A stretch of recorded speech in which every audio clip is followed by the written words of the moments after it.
प्रधानमंत्री नरेंद्र मोदी के साथ योगी आदित्यनाथ की मीटिंग 1 घंटा 45 मिनट तक चली।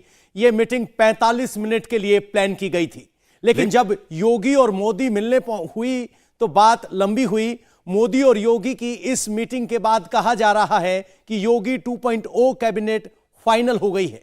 कितने मंत्री बनेंगे, किस समुदाय से बनेंगे, पंकज जी? बिल्कुल, किस क्षेत्र से बनेंगे, योगी को बाकायदा उसकी गाइडलाइंस मिल गई हैं। कल से उत्तर प्रदेश की नई सरकार बनने की रफ्तार और ज्यादा तेज होगी। भगवाधारी ने शपथ ग्रहण में आने के लिए प्रधानमंत्री को न्योता दिया है, लेकिन सबकी निगाह योगी कैबिनेट के स्ट्रक्चर पर होगी। किस तरह का वो मंत्रिमंडल होगा? क्या केशव प्रसाद मौर्य जो चुनाव हारे हैं वो फिर से डिप्टी सीएम बनेंगे? क्या बड़े मार्जिन से जीतने वाले विधायक मंत्री बनेंगे? क्या जो युवा नेतृत्व है, युवा चेहरा जो है, उनको ज्यादा से ज्यादा पार्टिसिपेशन मिलेगा?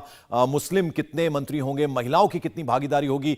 इसको लेकर बाकायदा ब्लूप्रिंट जो है उस पर जरूर बात होगी। और अभी आगे आने वाले वक्त में, जैसे कि हमने आपको बताया, जेपी नड्डा से मुलाकात करने वाले हैं बीजेपी अध्यक्ष से, उसके बाद अमित शाह से मुलाकात होगी और रक्षा मंत्री राजनाथ सिंह से भी मुलाकात करने वाले हैं योगी आदित्यनाथ। तो बिल्कुल कहा जा सकता है कि आज यूपी में योगी का दूसरा कैबिनेट कैसा होगा, उसकी रूपरेखा फाइनल हो रही है। संगठन मंत्री और प्रधानमंत्री के साथ मुलाकात हो चुकी है। तस्वीरें देखिए जहां आपको योगी आदित्यनाथ दिखाई दे रहे हैं और ये योगी आदित्यनाथ, उनके साथ उनके अधिकारी गुलदस्ता लेकर कर्टसी मीटिंग का सिलसिला जारी है। और जेपी नड्डा राष्ट्रीय अध्यक्ष के पास मुलाकात के लिए पहुंचे हैं।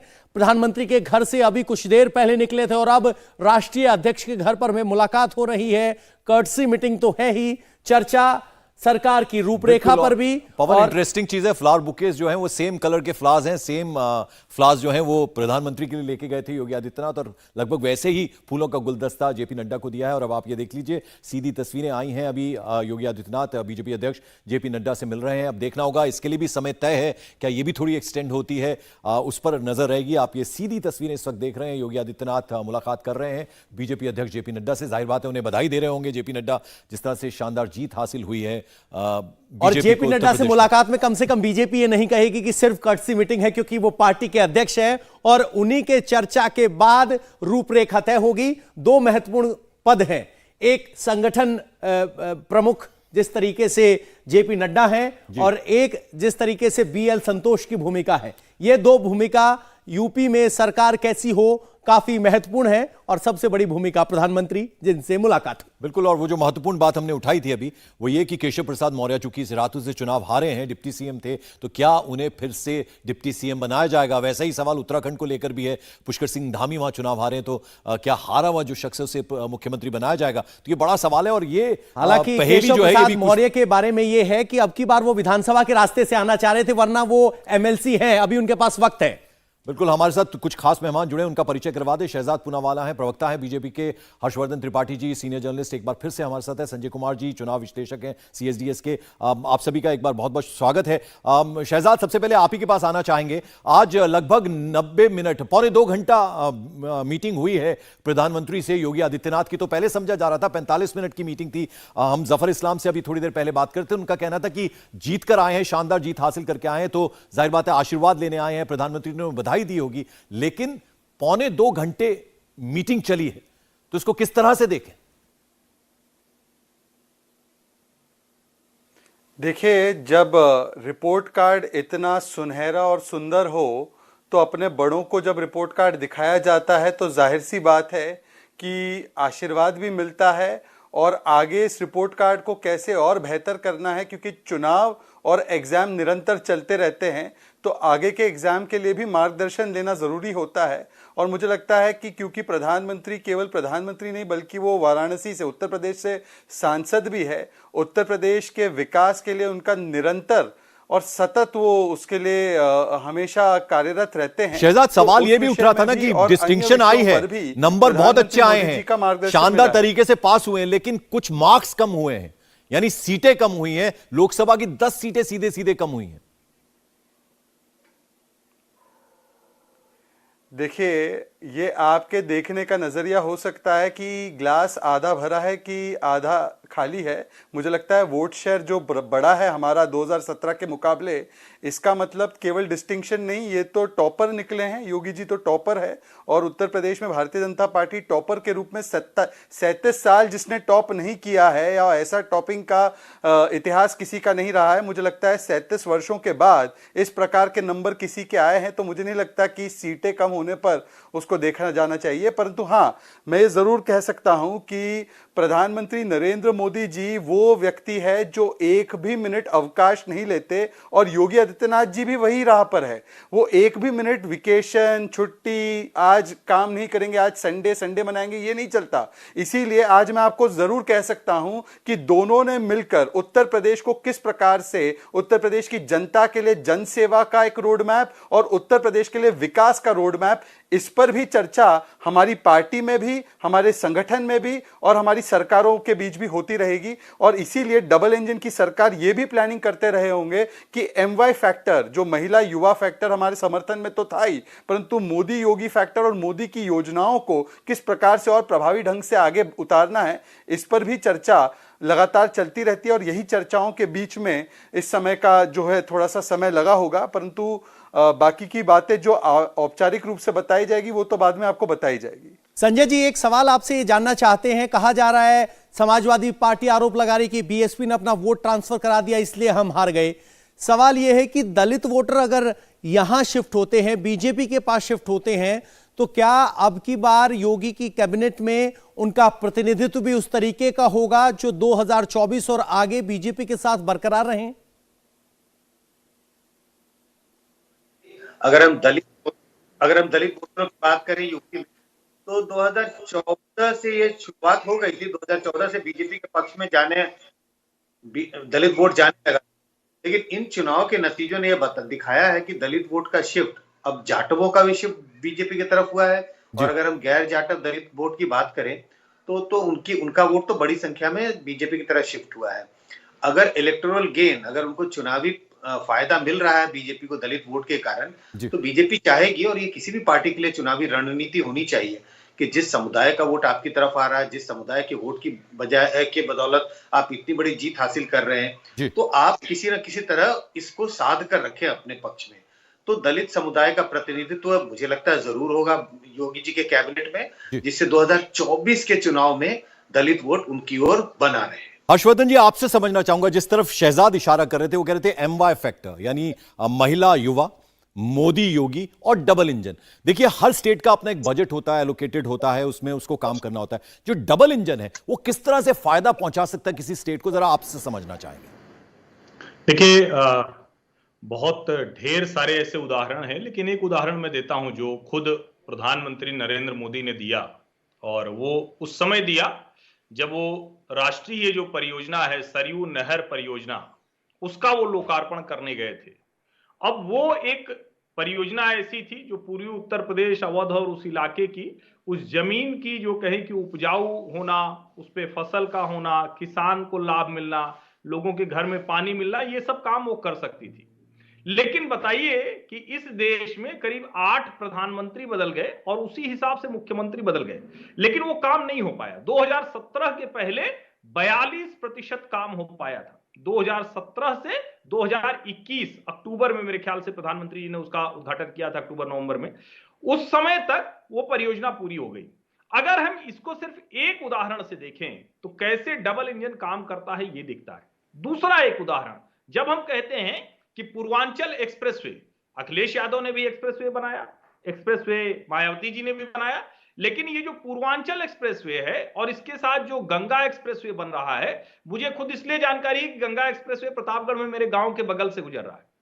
90% से ज्यादा जब जमीन एक्वायर कर ली तब जाकर उसका भूमि पूजन किया गया। मुझे लगता है कि ये वो चीजें हैं जो लोगों को दिखती नहीं है। जैसे जब नितिन गडकरी एक बात कहते हैं ना कि हम 11 किलोमीटर प्रतिदिन सड़क बनती थी, अब हम 32 किलोमीटर बना रहे हैं, 50 किलोमीटर तक ले जाएंगे। तो ये डबल इंजन के बिना नहीं हो सकता। अगर स्टेट गवर्नमेंट आपको सपोर्ट नहीं कर रही है, जो लैंड एक्विजिशन है उसमें सपोर्ट नहीं कर रही, दूसरी जो चीजें हैं, तो ये काम मुश्किल से हो पाता है। संजय जी, एक सवाल आपसे ये ले लेते हैं। जिस तरह की परफॉर्मेंस की बात नरेंद्र मोदी करते हैं वो 100% देने वालों में से हैं, तो हम जो चर्चा कर रहे हैं वो क्या हासिल किया, क्या अच्छा रहा, उसकी चर्चा कर रहे हैं। क्या प्रधानमंत्री नरेंद्र मोदी ने इस बात की भी चर्चा की होगी कि कहां कमी रहेगी और कौन से वो एरियाज हैं आपके डेटा के हिसाब से जहां बीजेपी को फोकस करने की जरूरत है अभी? पवन जी, मुझे जरूर लगता है कि प्रधानमंत्री मोदी ने इस बात की जरूर चर्चा की होगी, क्योंकि बीजेपी सिर्फ चुनाव जीतने के लिए नहीं चुनाव लड़ती है, लेकिन बड़ी जीत के लिए। वो चाहते हैं कि हर सीट पर उनकी विजय हो। तो जो बीजेपी की सीटें घटी हैं उस पर जरूर, मैं नहीं कह रहा हूं घोर चिंता जताई होगी, लेकिन उस बात को जरूर फ्लैग ऑफ किया गया होगा और इस बात की ओर ध्यान आकर्षित किया गया होगा। हमारी जीत तो जरूर हुई है, लेकिन कहीं ना कहीं कुछ कमियां रह गई, जिस कमियों की वजह से बीजेपी की करीब 50-55 सीटें कम हुई हैं। तो इस बात की चर्चा हुई होगी कि इन कमियों को कैसे दूर किया जाए, जिससे जो कुछ भी कमियां रही तो इसको दूर किया जाए, जिससे हम अपनी पार्टी को और मजबूती प्रदान करें, जिस 2024 के चुनाव में फायदा होगा। बात चर्चा हो रही थी जब चुनाव शुरू हुए थे, तो पश्चिमी उत्तर प्रदेश में जहां जाट बहुल्य इलाका है, यहां पर बीजेपी को नुकसान हो सकता है। थोड़ा नुकसान हुआ वहां पे, जितनी उम्मीद की जा रही थी, मतलब क्रिटिक जितनी उम्मीद करते थे कि भाई बीजेपी का यहाँ सफाया हो जाएगा, ऐसा कुछ हुआ नहीं पश्चिमी उत्तर प्रदेश में। लेकिन पूर्वी उत्तर प्रदेश में मुझे लग रहा है बीजेपी को नुकसान हुआ है काफी।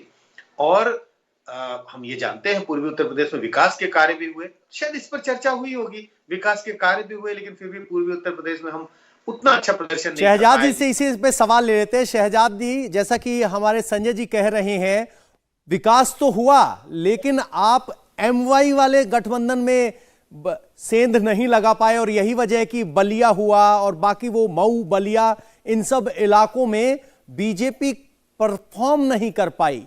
क्या आकलन रहा आपका? देखिए, कई सारी भ्रांतियां फैलाई गई भारतीय जनता पार्टी के बारे में, और अगर आप समीक्षा करेंगे तो चाहे दलित बहुल सीट हो, और हालांकि मुझे इस प्रकार का विश्लेषण पसंद नहीं आता, परंतु क्योंकि एक बौद्धिक चर्चा कर रहे हैं इसलिए मैं इस प्रकार की शब्दावली का इस्तेमाल कर रहा हूं। तो दलित बहुल सीटों में भी भारतीय जनता पार्टी को जीत और बढ़त मिली। अगर आप ब्राह्मण बहुल सीटें देखें तो वहां पर भी बढ़त मिली। जाट समुदाय की जो बहुल सीटें हैं वहां पर भी भारतीय जनता पार्टी जीती। लखीमपुर को पूरा स्वीप किया हमने। हाथरस जो है वहां पर भी जीता विधानसभा। हमने उन्नाव को भी पूरा स्वीप किया।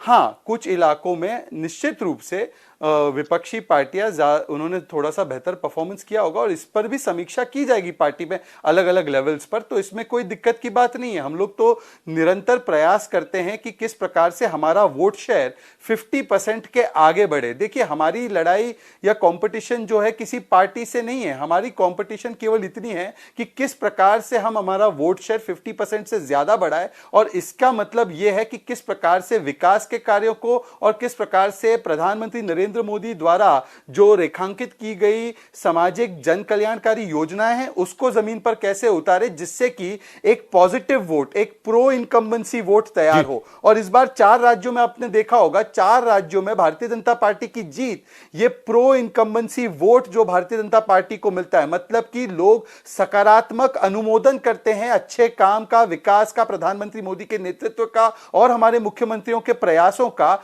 इस प्रकार से किस प्रकार से इसको आगे ले जाने का काम किया जा सकता है, इसकी चर्चा तो हर स्तर पर हमारे संगठन में होती है, सरकार में भी होती है। हर्षवर्धन त्रिपाठी जी, अभी तस्वीर आई है जिसमें प्रधानमंत्री नरेंद्र मोदी और योगी की मुलाकात हुई है। दोनों के हाव भाव आप देख सकते हैं। जाहिर तौर पर जीत की खुशी होगी, लेकिन चुनाव से पहले कहा गया कि योगी और मोदी में सब ठीक नहीं है। अब इस तस्वीर के आने के बाद, इन नतीजों के आने के बाद, क्या अब भी इस नैरेटिव में कोई दम है? नहीं, इस नैरेटिव में दम बहुत पहले इसका दम निकल गया था। ये सच है कि जब AK शर्मा जो नरेंद्र मोदी के साथ गुजरात में गांधीनगर में CMO में रहे, उसके बाद फिर PMO में आए, उन्होंने समय से पहले त्यागपत्र दे दिया, उनको MLC बनाया गया। तो उस वक्त चर्चा हुई थी कि वो उप मुख्यमंत्री बनेंगे क्या, रिप्लेसमेंट हो सकते हैं क्या, कोई जिम्मेदारी मिलेगी क्या, लेकिन ऐसा कुछ हुआ नहीं। और उसके बाद करीब 2-3 हफ्ते बड़ा, जिसको कहें कि भारतीय जनता पार्टी के लिहाज से लखनऊ में गतिविधियां बहुत तेज रही। उसके बाद लगा कि शायद कुछ है, लेकिन अगर हम इस पूरी कैंपेन को देखें और अगर प्रधानमंत्री के भाषणों को देखें तो उन्होंने बनारस में पहली बार कहा अमित शाह ने लखनऊ में कहा और उसके बाद बाकायदा मंच से उपयोगी यूपी प्लस योगी का जो नारा था वो खुद प्रधानमंत्री नरेंद्र मोदी ने दिया था। मुझे लगता है, और मैं राज्यों के लिहाज से भी जब देखता हूं, भारतीय जनता पार्टी को बहुत गहरे देखता हूं, प्रधानमंत्री नरेंद्र मोदी को जब लगता है कि पार्टी के लिए इससे बेहतर कुछ नहीं होगा तो वहां वो सारी चीजें भूल जाते हैं। वो बहुत इस मामले में निष्ठुर हैं और पहले भी उन्होंने ऐसे फैसले लिए हैं। आज की तारीख में उनको लगता है कि योगी आदित्यनाथ सबसे बेस्ट बेट है। बिल्कुल सर, और इसी पर एक सवाल बोल लेते हैं कि अगर उपयोगी का नारा हिट हुआ तो क्या ये उपयोगी कैबिनेट होगी? नहीं, निश्चित तौर पर उपयोगी कैबिनेट होगी। हाँ, मेरा एक जरूर मेरी उम्मीद कह लीजिए या कहूं कि अगर भारतीय जनता पार्टी को, नरेंद्र मोदी को और फिर उसके बाद योगी आदित्यनाथ को आगे बढ़ते हुए देखना है, क्योंकि नरेंद्र मोदी की ठीक बात कहा जाता है कि योगी हैं, क्योंकि मोदी जी जहां तक पहुंचे हैं तो अगर बहुत ध्यान से देखें तो उन्होंने गुजरात में एक चीज की थी कि एक समय के बाद उनके व्यवहार में जो तीखापन था वो कम हुआ, उनके ऊपर आरोप कोई ऐसा नहीं रहा। योगी जी को भी इससे बचना होगा और अपने मंत्रिमंडल में वो चेहरे खोजने होंगे जो उनके साथ लगे कि हाँ, ये एक लीडर्स हैं जिसको योगी आदित्यनाथ तैयार कर रहे हैं। ये बड़ी चुनौती भी है। शहजाद, देखिए लॉ एंड ऑर्डर वो कितना बड़ा मुद्दा रहा, क्योंकि देखिए रजत जी गोरखपुर में जब उन्होंने इंटरव्यू किया था योगी आदित्यनाथ को तो उनको एयरपोर्ट पे कुछ महिलाएं मिली थी, तो उन्होंने पूछा कि भाई इस बार कौन आ रहा है, तो सबने कहा कि योगी जी आ रहे हैं क्योंकि हम बड़ा सेफ फील करते हैं। तो शायद वो महिलाओं ने जिस तरह से विश्वास जताया योगी आदित्यनाथ गवर्नमेंट पर, वो एक बहुत बड़ी उपलब्धि के तौर पर कहा जा सकता है और उसी की वजह से शायद ये शानदार जीत हासिल हुई है बीजेपी को। शहजाद। निश्चित रूप से पंकज जी, देखिए भारतीय जनता पार्टी की कोई भी सरकार कहां पर भी आप देखेंगे पूरे देश में तो एक डिसाइसिव फैक्टर जो होता है कि कानून व्यवस्था पर हम नकेल कसते हैं ताकि वहां पर कानून का राज रहे, ना कि गुंडों का, माफियाओं का निजाम चले। और मुझे लगता है कि ये बड़े गर्व की बात है भारतीय जनता पार्टी के लिए कि उसकी हमेशा से एक छवि रही है प्रो लॉ एंड ऑर्डर की, और वही छवि को और वही बात को योगी आदित्यनाथ जी ने भी उत्तर प्रदेश में पिछले 5 वर्षों में लागू किया। मुझे याद आता है, मैं जब पश्चिमी उत्तर प्रदेश में 2014 से 2012 के आसपास जब जाता था, 2013 के आसपास, तो वहां पर जिस प्रकार से दुकानें 5 बजे बंद हो जाती थी, परंतु इस बार मैं जब गया था तो किसान के परिवार कह रहे थे कि हमारी खेती और हमारी बेटी दोनों मोदी योगी शासन में ही सुरक्षित है। ये इस प्रकार की भावना को मैंने वहां पर बहुत बड़े पैमाने पर देखा है। किसान की खेती और बेटी दोनों योगी जी और मोदी जी के शासन में बिल्कुल सुरक्षित है। और इसीलिए मैं कहता हूं कि उत्तर प्रदेश में शासन, कानून का शासन और गांवों तक राशन, ये हमारा मूल मंत्र रहा है, जिसकी वजह से इतना भारी समर्थन हमें मिला है। और यही फॉर्मेट ले जाते हुए हम लोग आगे भी कार्य करेंगे, आखिरी व्यक्ति तक। प्रधानमंत्री नरेंद्र मोदी की जो जन कल्याणकारी योजनाएं हैं, और वो सारी योजनाएं देखिए, मुद्रा लोन हो, सबसे बड़ी बेनिफिशियरी महिलाएं होती है, नल से जल हो, सबसे बड़ी बेनिफिशियरी महिलाएं होती है, लाइन में नहीं लगना पड़ता पानी के लिए, शौचालय जिसे इज्जत घर कहते हैं, सबसे बड़ी बेनिफिशियरी महिलाएं होती है, जैम ट्रिनिटी से अगर आप डायरेक्ट बेनिफिट ट्रांसफर करते हैं तो उसकी भी बेनिफिशियरी महिलाएं होती है, स्वामित्व योजना, घर की जो मालकिन है वो महिला बनती है, उसको एक एम्पावरमेंट मिलता है। तो प्रधानमंत्री नरेंद्र मोदी की जो भी जन कल्याणकारी नीति है उसके केंद्र बिंदु में केवल महिलाएं होती है। और इसीलिए महिलाएं केवल खोखले नारों से नहीं, लड़की हूं, लड़ सकती, वो तो लड़ ही रही हैं महिलाएं, परंतु वो असली कामों से प्रभावित होकर प्रधानमंत्री मोदी और योगी जी का जो कानून का शासन है उसके लिए वो बहुत प्रभावित होकर वो हमें समर्थन देती हैं। तो महिलाओं का साथ मिला है, डेटा बता रहा है कि कौन सी जाति किसके साथ थी, तो कुल मिलाकर जाट जो पहले कम थे वो बढ़े हैं, वो लगातार हम दिखा रहे हैं। इसके अलावा बाकी सभी वर्ग बढ़े हैं, सिर्फ नॉन यादव ओबीसी कुछ घटे हैं, जिनमें कुछ नेता गए थे, उनका असर दिखाई दिया है। संजय जी, महिला वर्ग ने बढ़कर चढ़कर हिस्सा लिया, बाकी सब वर्ग बीजेपी के साथ दिखाई दिए, तो क्या यह माना जाए कि बीजेपी अब सर्व वर्ग पार्टी की तरफ बढ़ती जा रही है, क्योंकि वो एक पर्टिकुलर कास्ट से अपने आप को आइडेंटिफाई नहीं करती? पवन जी, ये तो बहुत पहले हो चुका है। देखिए, एक समय था जब हम चर्चा करते थे कि बीजेपी शहरी अमीर मध्यम वर्गियों की पार्टी है, ये अपर कास्ट की पार्टी है, लेकिन आप देखिए 2014 के बाद इसकी शुरुआत हो गई और 2019 के चुनाव में तो इस पर मुहर लग गई। बीजेपी का जो इतना बड़ा जनाधार बढ़ा है, आप देखिए इस बात का ध्यान रखिए 2009 में बीजेपी का राष्ट्रीय स्तर पर वोट शेयर था 18.6। 2019 की बात करें तो उनका वोट शेयर था 37%। 10 साल के अंदर में बीजेपी का वोट शेयर 20% बढ़ा, उनके वोट डबल से भी ज्यादा हो गए हैं। इसकी वजह क्या है? जो उनके ट्रेडिशनल सपोर्टर्स थे उसके बियॉन्ड बीजेपी ने अपनी पैठ बनाई है। गरीब मतदाताओं के बीच में बीजेपी बहुत पॉपुलर हो गई है, बल्कि कांग्रेस से ज्यादा वोट अब उनको मिल रहा है गरीबों का। ग्रामीण मतदाताओं की बात करें, जहां पहले बीजेपी बहुत कमजोर होती थी, 98-99 के चुनाव बीजेपी ने जीते थे, लेकिन ऐसे चुनाव थे जहां पर बीजेपी को ग्रामीण इलाकों में बहुत कम वोट मिलता था। आज उनका ग्रामीण इलाकों में पैठ बढ़ गई है, दलितों के बीच में पैठ है, ओबीसी में पैठ है। तो बिल्कुल जिस बात का आप जिक्र कर रहे हैं, अब ये पार्टी ऐसी पार्टी है जिसको चौतरफा वोट मिल रहे हैं, हर समुदाय हर वर्ग का वोट मिलता है।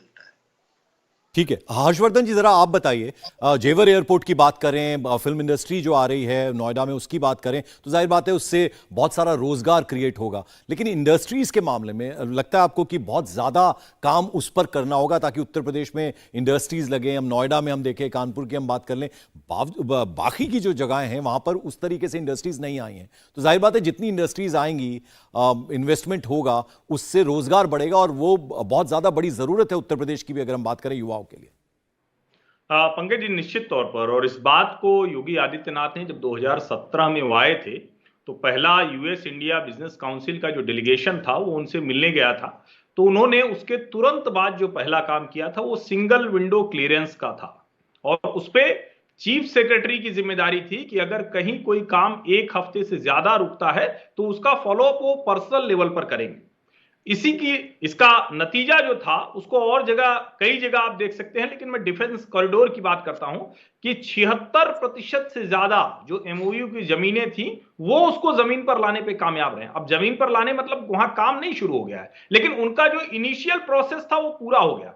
हम जब देखते हैं तो जो बड़ी कंपनियां हैं वो जब भारत में आने की बात करती हैं तो अभी तक उनके निशाने पर उत्तर प्रदेश कहीं होता नहीं था, यूपी बिहार की वो नहीं आते थे, लेकिन अभी महाराष्ट्र, कर्नाटक, तमिलनाडु, गुजरात के मुकाबले उत्तर प्रदेश खड़ा हुआ। बिल्कुल, तो उस पर बहुत काम करना है और जाहिर बात है अब वो बड़ी चुनौती है, उस चुनौती से कैसे पार पाते हैं योगी आदित्यनाथ वो देखना होगा जब वो दूसरी बार शपथ लेंगे, और आगे आने वाले 6 महीने बहुत क्रूशियल रहने वाले हैं। बहुत बहुत शुक्रिया शहजाद पूनावाला, संजय जी आप हमारे साथ चर्चा में जुड़े, और हर्षवर्धन त्रिपाठी जी आपका भी बहुत बहुत शुक्रिया। इंडिया टीवी हर वक्त हर जगह डाउनलोड करने के लिए सर्च करें India TV news Google play store या ऐप स्टोर पर।